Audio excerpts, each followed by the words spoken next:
Christmas fruit soaking ceremony செம்ம ஃபன்னாக இருந்துச்சுங்க. சரக்கு பாட்டிலோடு உட்காந்துருந்தோம் எல்லாரும்.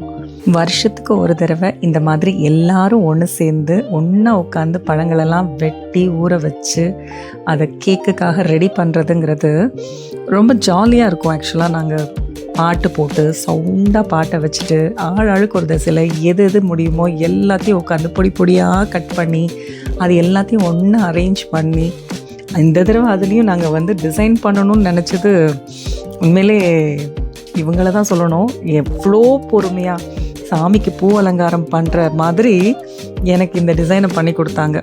நான் சும்மா அள்ளி எல்லாத்தையும் உள்ளே போட்டு மொத்தமாக கலக்கலாம்ப்பான்னு தான் சொன்னேன். இல்லை நம்ம லோகோ ட்ரை பண்ணுவோம் அப்படின்னு சொல்லி இதை பண்ணாங்க. என்ன சொல்கிறது, ரொம்ப ஃபன்னாக இருந்துச்சு. ரொம்ப ஒரு டைம் கன்சியூமிங் ப்ராசஸ் தான், இல்லைன்னு சொல்லலை. இருந்தாலும் அது எல்லாரும் சேர்ந்து செய்யும் போது நேரம் போகிறதே தெரியாது. உண்மையிலே குறுக்கு கையெல்லாம் வலிச்சு போச்சு, இல்லைன்னு சொல்லலை. ஆனால் அப்படி ஒரு வைபாக பாட்டு போட்டு பிள்ளைங்கள்லாம் என்ஜாய் பண்ணி ஆளுக்கு ஒன்று யார் எதை முடிச்சா, எப்போ முடிச்சிங்க, எவ்வளோ இன்னும் இருக்குது, யார் ஃபஸ்ட்டு முடிக்க போகிறா அப்படிங்கிற மாதிரி போட்டி போட்டுக்கிட்டு செஞ்சோன்னு வச்சுக்கோங்களேன். அன்னைக்கு அந்த சண்டேவே எங்களுக்கு ஒரு ஃபன் டேவாக இருந்தது. என்னதான் சொல்லுங்கள், கிறிஸ்டியனாக இருக்கட்டும், முஸ்லீமாக இருக்கட்டும், ஹிந்துவாக இருக்கட்டும், யாராக வேணால் இருக்கட்டும், சாப்பாடுன்னு வந்துட்டா எம்மதமும் சம்மதம் தான். பொங்கல்னு வந்துட்டா சக்கரை பொங்கலை வெளுத்தெடுப்போம். அதே ரம்ஜான் வந்துட்டா பிரியாணியை ஒரு கை பாத்திர மாட்டோம். அப்படித்தான் கிறிஸ்மஸ் வந்துட்டா கேக்கை ஒரு பொடி பிடிப்போம். அதுவும் ப்ளம் கேக்னா சொல்லவா வேணும். அப்படி ஒரு மணமான ஒரு ஸ்பைஸ் கேக் எவ்வளோ நல்லாயிருக்கும் தெரியுமா. சின்ன வயசில் அம்மா கூட போய் மெக்ரோனெட்டில் சாப்பிட்டது அந்த ஞாபகம் இன்னும் இருக்குது. ரொம்ப பிடிக்கும். இன்றைக்கி நாங்களே செஞ்சு சாப்பிட்றோம் அப்படிங்கிறப்ப அது இன்னும் சந்தோஷமாக இருக்குது. இதுக்கான கிளாஸஸும் கண்டிப்பாக எடுக்க போகிறேன்.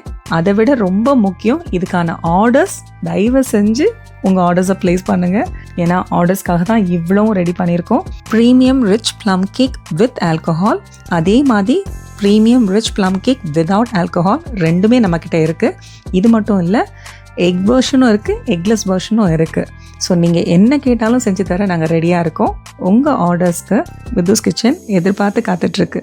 1 கிலோ, அரை கிலோ, 1/4 கிலோ, 100 கிராம், இப்படி 4 சைஸஸில் நம்மக்கிட்ட அவைலபிளாக இருக்குது. மதுரை மட்டும் இல்லைங்க, இந்தியாவுக்குள்ளே நீங்கள் எங்கே கேட்டாலும் பக்காவாக பேக் பண்ணி கொரியர் பண்ணவும் ரெடியாக இருக்கும். பழம் வெட்டும் போது இதை நீ வெட்டு, இதை நான் வெட்டுறேன்னு ஆளுக்கு அடுத்த ஆள்கிட்ட தள்ளிவிட தான் பார்த்தாங்க. ஆனால் இந்த ரம்மையும் வைனையும் ஊற்றும் போது மட்டும் இதை நான் தான் ஊற்றுவேன், இதை நான் தான் ஊற்றுவேன்னு ஆளுக்கு போட்டி போட்டுட்டு பாட்டில் பிடுங்கிக்கிட்டு இருந்தாங்கன்னா பாருங்களேன், அதில் என்ன ஒரு சந்தோஷமோ தெரில. மற்றவங்கள சொல்லக்கூடாது, நானும் ஒருத்தி தான் அதில்.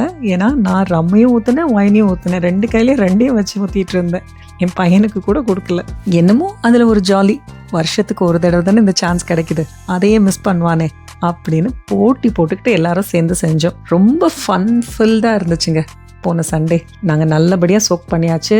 எங்களோட ப்ளம் கேக்ஸ் உங்களுக்கு கொடுக்க நாங்கள் ரெடியாக இருக்கோம். சீக்கிரமே உங்கள் ஆர்டர்ஸை விதுஸ் கிச்சனுக்கு ப்ளேஸ் பண்ணுங்கள். தேங்க்ஸ் ஃபார் வாட்சிங்.